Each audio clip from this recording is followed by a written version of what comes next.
Hello everyone, this is Jannat and today I'm back with another video related to physics, law of conservation of momentum. In our last video, we had learned about force and the laws of motion, the three laws of motion stated by Newton. And one thing I did not explain in that video was the law of conservation of momentum. I thought it would have been more suitable to make another video for it. So here we are with another video. So without any further ado, let's get straight into the topic. Before starting today's video, I would first like to share this video. I could be wrong anywhere in the video.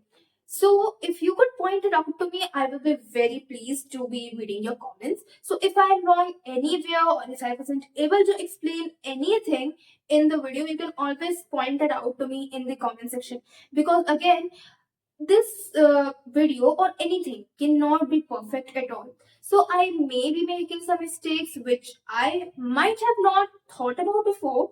So please make sure to point that out. Now let's start the video. Okay.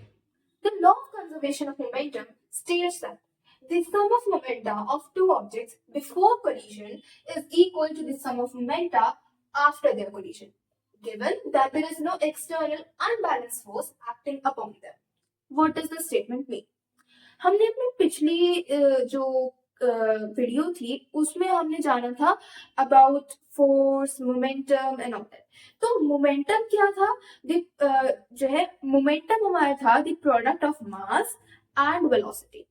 तो ये जो है जो statement है ये कहती है कि when there are two objects, ठीक है, दो ऑब्जेक्ट्स जो कि मूव कर रहे हैं एंड एट वंस जो है दे कोलाइड, ठीक है, मीनिंग वो एक दूसरे में टकरा जाते हैं. तो उस टकराव में जो दोनों का मोमेंटा होता है, इनिशियल मोमेंटा, यानी कि कोलिजन से पहले का मोमेंटा जो होगा उनका जो सम होगा, दोनों के मोमेंटम्स का सम जो होगा वो किसके इक्वल होगा? किसके इक्वल? जो मोमेंटा उनका निकलेगा आफ्टर द कोलिजन, मतलब कि टकराव के बाद जो है दोनों ऑब्जेक्ट्स का जो मोमेंटम होगा उनका जो सम होगा वो होगा equal. Let me explain this with a diagram. Okay, we are going to be taking one object, let's say this object, and another object which is this object. Okay, the mass of this object is m1, mass of this object is m2, right? Initially both have different velocities right now. This has a velocity of u1 and this has a velocity of u2, and let's say they're moving in each other's direction, and suddenly what happens is that they collide, उनका जो है टकराव हो जाता है. ठीक है, दोनों का जो मास है वो तो सेम ही रहेगा. अब जो है इनका जो है कोलिजन हो गया, ठीक है, इनका क्या हुआ? कोलिजन हो गया, यानी कि इनका जो है टकराव हो गया. अब जो है in my last video I explained the laws of motion, and in the third law of motion we got to know that जो है to an action force there is a reaction force, an equally opposite reaction force. इसमें जो है जैसे ये object है इससे जो है टकराया तो जो है इसने एक फोर्स लगाई जिसे हम क्या मान सकते हैं? F1. और इस ऑब्जेक्ट ने भी इस पे फोर्स लगाई जिसे हम मान सकते हैं F2. बट मैं इसे F2 नहीं मानूंगी, rather I will write it down as minus F2. क्यों? क्योंकि दोनों ही जो फोर्सेस हैं they are acting in different directions, and again force is a vector quantity and it depends on direction as well.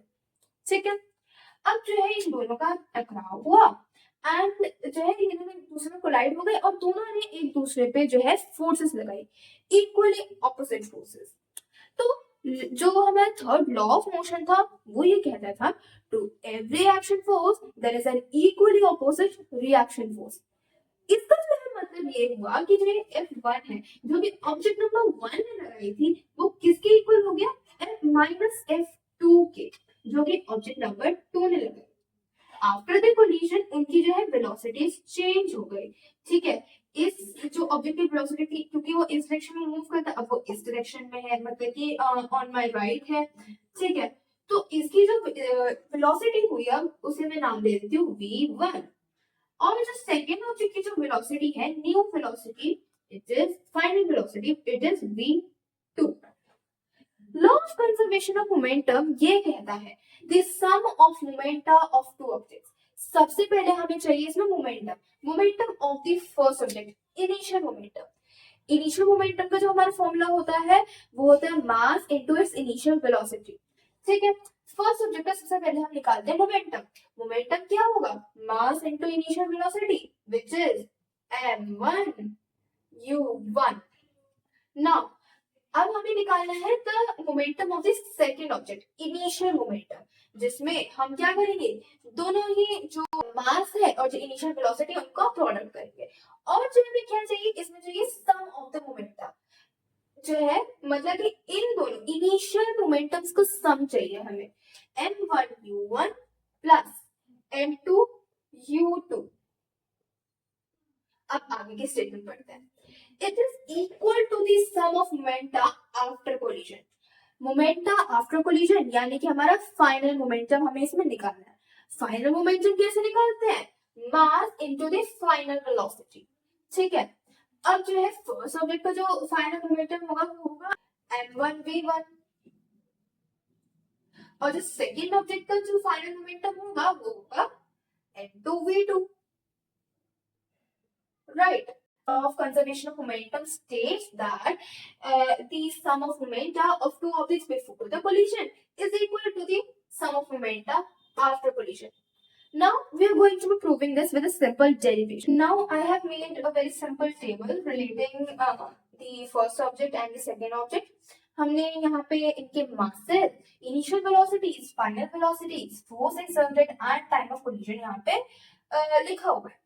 जो यहाँ पे mass, initial velocity and final velocity होगा फर्स्ट ऑब्जेक्ट का, वो जो है डिफरेंट होगा from that of the second object. मतलब कि दोनों जो है डिफरेंट होंगे। ठीक है, जबकि जो force exerted and time of collision होगा वो सेम रहेगा। फोर्स एक्सर्टेड जो हमने लिखी है यहाँ पे दैट वी रिटन डिफरेंट। ठीक है, यहाँ पे मैंने F1 लिखा है, यहाँ पे मैंने F2 लिखा है। In fact this is not even F2, rather this is minus F2। ठीक है, because again there is a role of the direction as well because force is a vector quantity। ठीक है, and time of collision जो है वो दोनों में same रहेगा। ठीक है, क्योंकि दोनों सेम ही टाइम पे कोलाइड कर रहे तो ऑफ कोर्स इनके टाइम ऑफ कोलिजन भी सेम ही होंगे। ठीक है, अब जो है हम आते हैं एक्चुअल डेरिवेशन पे।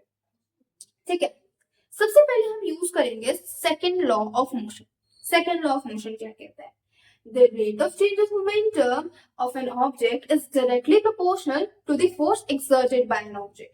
यानी कि जितना जल्दी किसी ऑब्जेक्ट का मोमेंटम चेंज होगा उतना ही ज्यादा वो फोर्स को एक्सर्ट करेगा, यानी कि F is equal to ma। I have explained this in the previous video as well. You can always check that in my channel as well. Okay, so now we'll get on to the topic. ठीक है, according to the second law of motion F is equal to ma, जिसे हम किस तरीके से भी लिख सकते हैं, जो हम फिर सबसे पहले F1 of the first object करेंगे। जो F1 होगा वो किसके इक्वल होगा? ma। ma को हम और क्या लिख सकते हैं? ठीक है, mv minus mu upon t, या फिर हम इसे और किस तरीके में लिख सकते हैं? We can write this as mv minus u upon t। लेकिन अभी हमें टू स्पेसिफाई दिस हम इसमें क्या करेंगे? m1 v1 minus u1 upon t, because this is for the first object. Second object में हम सेम चीज करेंगे, जो माइनस f2 होगा it would be equal to m2 v2 minus u2 upon t। ठीक है, ना ये तो हो गई हमारे सेकेंड लॉ ऑफ मोशन की बात। अब जो हम आते हैं थर्ड लॉ ऑफ मोशन पे। जो थर्ड लॉ ऑफ मोशन है हमने ऑलरेडी ये चीज जो है डिस्कस भी करी just now. That third law of motion states that to every action force there is an equally opposite reaction. ठीक है, you can always check the explanation of the previous topic in my previous video that is uploaded on my channel if you do not understand। ठीक है, तो अब जो है हमारी बात आती है इन दोनों फोर्सेस पे। हमने बोला to every action force there is an equally opposite reaction force, यानी कि according to the third law of motion जो ये दोनों फोर्सेस हैं F1 and minus F2 they are equal. ठीक है, इसका मतलब क्या हुआ, ये जो दोनों इक्वेशंस है वो भी इक्वल है। m1 v1 minus u1 upon time t is equal to m2 v2 minus u2 upon t. These two equations are equal. अब जो है हमें यहाँ पे क्या करता हुआ दिख रहा है, टाइम। टाइम को हम कर देंगे कैंसिल आउट क्योंकि टाइम जो है दोनों ही चीजों में सेम है। हमारे पास क्या आया, m1 v1 minus u1 is equal to m2 v2 minus u2। Okay, अब जो है हम इन दोनों जो ब्रैकेट्स को खोल देंगे, हमारे पास क्या है, m1 v1 minus m1 u1 is equal to m2 v2 minus m2 u2। ये चीज है हमारे पास आ गई। अगर हम इसी चीज को करें ट्रांसपोज, ठीक है, यानी कि हम अब क्या करेंगे, दोनों को ही मतलब रिप्लेस कर देंगे, इंटरचेंज कर देंगे दोनों के प्लेसेस को। हमारे पास क्या आएगा, m1 v1 plus m2 v2 is equal to m1 u1 plus m2 u2। ये चीज क्या बन गई, the same law that we were studying about, which is m1 u1 plus m2 u2 is equal to m1 v1 plus m2 v2, and this is the law of conservation of momentum and its equation as well. The sum of momenta of two objects before collision is equal to the sum of momenta of the two objects after the collision, given that there is no external unbalanced force acting upon them. हम इस statement को भी देखिए, given that there is no external unbalanced force acting upon them, इसका मतलब ये है कि जो है इन दोनों की फोर्सेस जो है तभी एक दूसरे को कैंसिल आउट कर पाएगी जब तक उन पे कोई एक्सटर्नल अनबैलेंस फोर्स ना पड़ रहा हो। This is something to stick to your mind because it's a very important factor in the law of conservation of momentum. And here is the derivation of the law of conservation of momentum, and our topic also ends here. It's a very simple topic, but you just have to think about the statement. The statement is the most important part of this law क्योंकि इसी statement के through we can take out the derivation of that law as well, and because of this statement we can also solve questions related to the law of conservation of momentum. So now the video ends here. Now, if you like this video, subscribe to my channel. Like this video. You can always comment down if you have any doubts related to this topic, or if you want me to make another video, or if I was wrong anywhere in this video. You can always point that out in the comment section. I will be very happy to be reading your comments. Till then, I'll see you in the next video. Bye bye.